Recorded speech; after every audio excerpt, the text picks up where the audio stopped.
All right, zipping through, just kicking off hour two, actually, right here. I'm still in the Corona Bunker Studios in my house in Staten Island, New York. Frankie's at his house. And the guy who's watching over these crazy markets all the time, Chris Markowski, joins us right now. He is the watchdog on Wall Street. He's the host of the Watchdog on Wall Street radio show, also the president of Markowski Investments.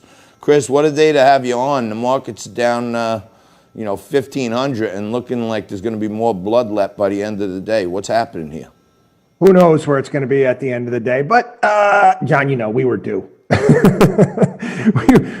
we were due for a sell-off with the type of run-up that we've had over the past month and a half. Getting out a little bit ahead of ourselves. And it really didn't take much today. There was a little bit of news in regards to spike in cases of coronaviruses in a couple places. And it's really not that bad at all. It's something to be expected. Down in Florida, they're testing like crazy. I just got back from Florida, and you can go by a mall, and they have testing centers there. So, yeah, a lot more people are being tested. So, obviously, you're going to have more positives. I do think that the narrative moving forward as we get closer to the election is going to be second wave and trying to scare people again, because the last thing in the world that the left needs right now is the economy to recover and the stock market to recover. That's just too much of a boost for the president. So there's been a whole bunch of articles, Chris, that while people have been stuck at home, particularly young people, there's been a surge in the hobby of day trading, right? Even the New York Post today said that they think the surge in people being home trading stocks on their computer has been in part what's propelled the stock market. What do you think that means for the short-term nature of the stock market? Are we seeing actually more day trading, or is this more a function of media hype than reality? Oh, no, there most certainly has been a lot more day trading, in particular in regards to penny stocks, inexpensive companies out there. Again, Las Vegas and Atlantic City haven't been open. Well, Vegas just opened up. And, people going out there and no sports to bet on or anything else. Hey, let's try our hand at this. We've got these companies that are bankrupt that we can move because there's very, very little volume in these things.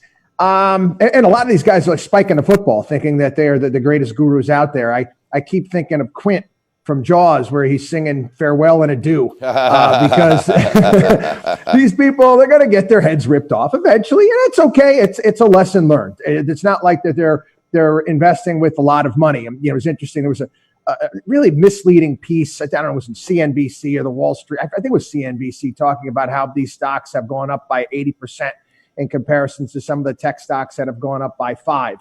Yeah. It doesn't take much to move a penny stock. You need a little bit of money, and the thing's going to move very and far. Chris, it's silly. Chris, by the way, I've been in a years-long battle with Jim Cramer and his pack of goons and short sellers. Right about when CNBC writes about something like that, that's like a week after all their boys already got short the thing. You know what I mean? And then they sell right into it even more on the way up, and then they cover. You know what I'm saying? John, I got one name for you. Dan Dorfman, remember him? Of course. You know what? I used to love Dorfman. I used to love him. On at 12 o'clock, and he would he'd pump something up. No but doubt. he had his hand in that ahead of time. We had the AM radio in the office. We all used to crowd around it. You know what I'm saying? All the Jewish guys in the office, I'm not kidding you, they all had the AM radios. They had it right to their ear, right? When he would come on with the Dorfman Minute over there. It was amazing, right? Yeah.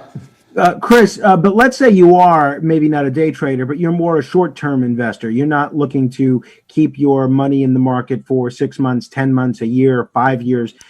Where would you be putting your money now in terms of stocks or securities in general if you were looking to make some money investing in the short term? I got to be honest with you. Based upon what you see on the day-to-day here and the various different narratives that are thrown out, it's very, very difficult judge. It's not something that I do. I've never been good at it. I mean, we can always play Monday morning quarterback and say, oh, you know what? I knew that was going to go up. I knew the market was going to do this at this point in time.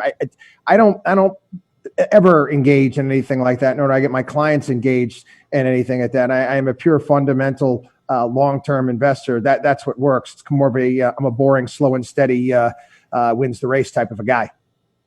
Yeah, Frankie, these day trading strategies, you know, people are talking about it. A lot of these people writing their own algorithms and stuff. It's no match for regular novice humans. It's no place for them. And by the way, I think like 85% of the volume in all markets is electronic these days. So when they're talking about huge, you're talking about a segment of the other 15% is day trading. So it's not. You know, how many algorithmic traders got completely blown up over the first half of this year? I mean, absolutely decimated, and you know, just crazy. Not to mention, you know, a lot of the leveraged funds out there. And again, this is another sad story. It's something that we were warning people about for years.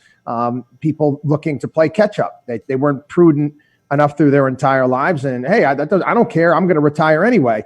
And looking to make up for lost time, they try to goose their returns in these triple leverage type funds, whether it be to the upside or to the downside. And they got absolutely destroyed, wiped out completely. Without question. Chris, I'm wondering. There's been a lot of attribution of the fear of a second wave to the stock market slide today. But what role does the chaos that we're seeing on a lot of our streets play in terms of the tumult in the stock market? We're seeing sections of Seattle being taken over by basically a terrorist organization, Antifa. We're seeing statues that have stood for 50, 75, 100 years being beheaded, being thrown in the ocean, being massacred by an angry mob. Do the fears of the angry mob play a role in what investors are doing? I don't think so. I think that it's been worse, you know, over the past week and a half, and we've seen what the markets have done over that period of time. You're going to look to history as well and see how the markets performed in the late 1960s when we had riots in the streets. At that point in time, the markets kind of see their way through those things. What's taking place in Seattle is just a lack of leadership. I think the markets are taking a look and seeing that, you know what, the narrative moving forward is going to be second wave. And that's what the media wants. I mean, they want people at home glued to their television sets, scared out of their mind, thinking that they're going to die. And this is what's going to happen. I mean, we got an election coming up. We know where certain people's loyalties lie, especially when it comes to the media. And that's going to be the narrative going forward. Let's put it this way. Ted Cruz talked about in his podcast, you know, they get some sort of additional shutdown, which I really don't think that's going to happen.